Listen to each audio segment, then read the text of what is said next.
think PJ Washington would be interesting for the Pistons, especially with the two big lineup that they keep telling us that they want to continue to do.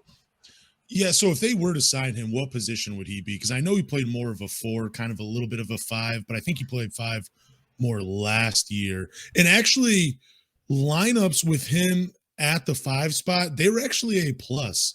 I believe like +3 or +5 the year that he played like 47% of his minutes or something at the 5. Like he's not a great defender, but he's not terrible on that end either. He's not going to block a lot of shots for you, but he's going to make things uncomfortable for people. But he's not really going to play the 5 in Detroit if you were to sign here. I believe he would be more of a 4. But outside of his defense, we're not going to talk. You're not signing him for the defense. You're signing him to be able to spread the floor. He's a good shooter. He's a spot up shooter. He doesn't create much for himself, but he's also a smart player. When that ball is kicked out to him, it's either going up as a shot or he's making defenders pay when they try to run him and close out on him and try to run him off that 3-point line.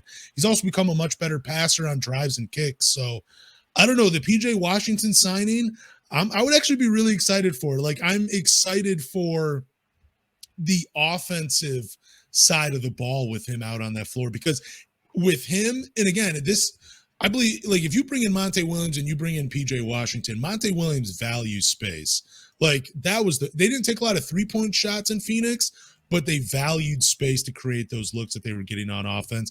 And I think, PJ Washington would just add to that. That would just be so much fun, that combination of coach and player with the Pistons. Like, I would be very excited for PJ Washington Jr. I think on earlier podcast, I said I wouldn't be, but that's because I didn't do my homework on him.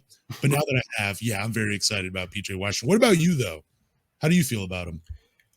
I think if you look at from the standpoint of our two big lineups last year, when we traded for Jalen Duren, we saw Wiseman and Duren out there together. I think if you were to insert a PJ Washington, he could be a solution for your 4, right? I think you could put him at the 4. I don't think you should put him at the 3. I think he's most suited at the 4, and I think defensively, he's able to switch defensively, and he's not terrible. He's like a plus defender. Yeah. To your point, I think he's got a good mid-range game. He can stretch it out from the outside, and he's a good player. The only problem you have with PJ Washington, and it's not his fault, is he's a restricted free agent. Yeah. So are you going to get in a bidding war with the Charlotte Hornets, who are known to pay Terry Rozier $20+ million, pay Gordon Hayward $30+ million? Or trade for Gordon Hayward, I should say. It's kind of a franchise that doesn't have any kind of financial stability, and they're willing to overpay for players. Now, that's my only thing, is you're not going to get in a bidding war with them for over $20 million on a PJ Washington. I think if it gets to that, just let him resign in Charlotte. Yeah, I was going to say. But if you can get him at a reasonable deal, you got a 4 with Isaiah Stewart. Those could be your 4s. You could have Isaiah Stewart and PJ Washington with James Wiseman, with Jalen Duren. So now you have 4 big guys on your lineup that can play defense, switch, and hit threes.